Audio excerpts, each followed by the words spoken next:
que quand on a construit ce projet de musée de l'eau, il nous est apparu nécessaire de parler des pays qui ont des problèmes de manque d'eau.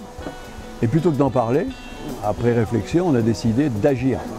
Et par conséquent, plutôt de monter des projets de coopération, plutôt que de faire des grands discours sur la difficulté, la rareté de l'eau, etc. Que ça soit au Maroc, à Mekdaz, où les rivières descendent des montagnes, que ça soit sur le canal des Pengalane, où l'eau est présente, ou à Bakel, sur le fleuve Sénégal, la problématique à régler est celle de la qualité de l'eau.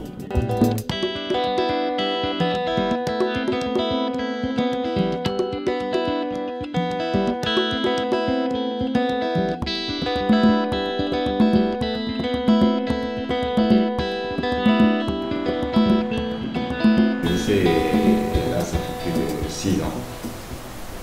Les élèves fréquentent, mais il n'y a jamais d'eau.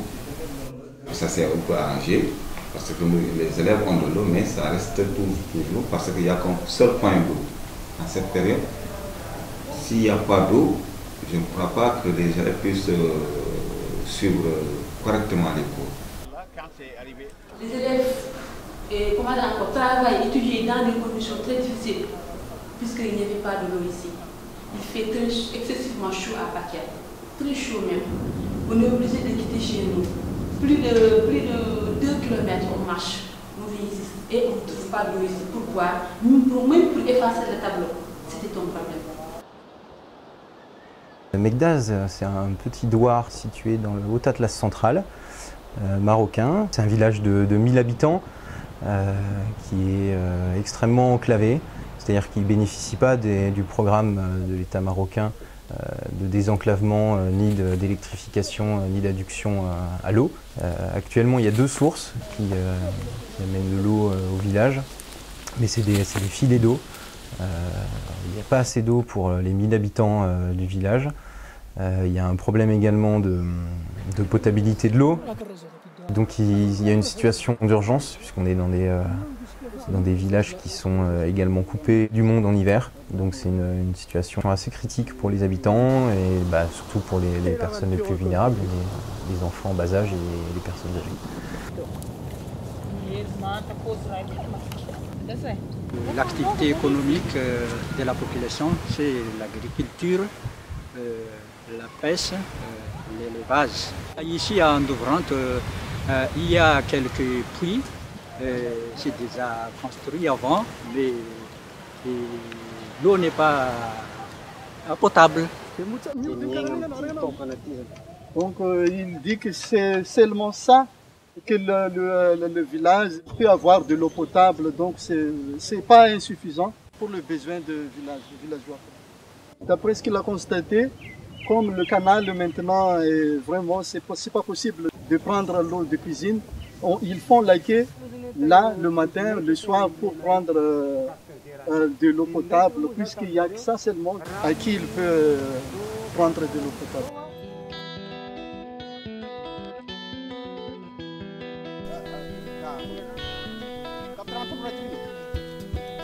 Alors la ville de Bakel domine le fleuve Sénégal et elle se situe à la frontière mauritanienne et quasiment malienne. On est vraiment à la frontière entre le désert et la savane. Comme vous le savez, Bakel, c'est une commune qui a un forage, effectivement. Presque tous les quartiers sont servis en eau potable, bien sûr. Il y a seulement quelques quartiers périphériques qui ne sont pas servis en eau. Ils sont obligés d'utiliser des charrettes où il y avait des bidons, sinon les gens allaient s'abreuver au niveau du fleuve. Il est parti chercher de l'eau à l'Iden, à l'inspection de Bakel, pour alimenter quelqu'un qui habite dans le quartier qui n'a pas d'eau. Donc c'est comme ça tous les jours. Celui-là, il s'appelle Harouna Sow. Il travaille, c'est un instituteur. Et il travaille à l'Iden, mais il habite dans le quartier où il n'y a pas d'eau. Tetractis intervient à Madagascar depuis 1998. A émergé une demande d'accès à l'eau potable sur 3 villages du canal des Pengalane. Donc ces villages sont des villages de pêcheurs. Ils se situent sur une petite bande de terre entre l'océan Indien et le canal des Pengalane. C'est des villages de petite taille, hein, entre 400 et 1200 habitants. Les villageois, soit ils vont aller au canal pour faire la lessive, pour faire la vaisselle, mais pour l'eau de cuisine, donc c'est là qu'ils puisent l'eau. Après avoir cuit les riz, ils le mettent dans une bol de riz et après ça, ils laissent un peu griller le fond de marmite. Pour tuer les microbes, tout ça, il faut le bien bouillir et c'est avec cette boisson-là qu'ils boivent quotidiennement les villageois.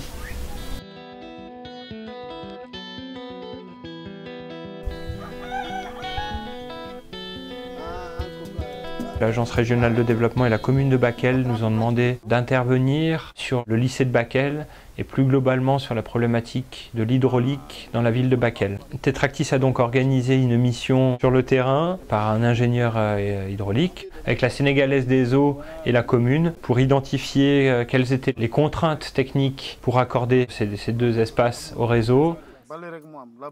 C'est un réservoir qui n'est pas encore alimenté, parce que ça c'est la sortie de l'eau à partir du bas. Depuis 2004, on travaille avec les villageois sur la création d'un gîte associatif. C'est dans ce cadre de cette construction de ce projet collectif que les villageois et la commune d'Aït-Tamnil nous ont sollicité, nous et la commune de Pont-en-Royan, pour intervenir sur leurs problématiques hydrauliques. Ce qui avait été préconisé, c'était d'aller capter une source dans les alentours de 2004, à peu près.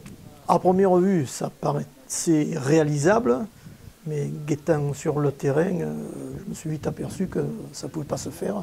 On a cherché un moyen pour quand même trouver à alimenter ce village en eau, notamment le gîte, en déterminant l'emplacement d'un puits ou d'un forage éventuel. Et puis après, pourquoi pas essayer de faire un peu plus grand, d'alimenter le village sur sa totalité. À la suite de l'analyse de l'eau, la direction régionale de l'eau, la Tsinan, et le coordinateur de Tetractis ont décidé de se rendre à nouveau dans les villages pour sensibiliser les différents villageois au fait que l'eau n'était pas de bonne qualité. La deuxième étape a été de revenir avec les solutions techniques, les proposer aux villages pour avoir leur validation. Les villageois ont accepté le principe de payer cet accès à l'eau à un coût le plus bas possible, mais ils acceptent de payer l'eau pour pouvoir avoir de l'eau durablement. Ce projet qui consiste à construire un puits ou un forage au village et à amener l'eau au gîte, à une borne fontaine et au dispensaire constitue une première étape qui est essentielle pour tout le douar de Mekdaz, puisqu'il va permettre derrière à la commune d'Aït-Tamil de rechercher des financements marocains pour la construction d'un château d'eau et de 10 bornes fontaines supplémentaires pour le village.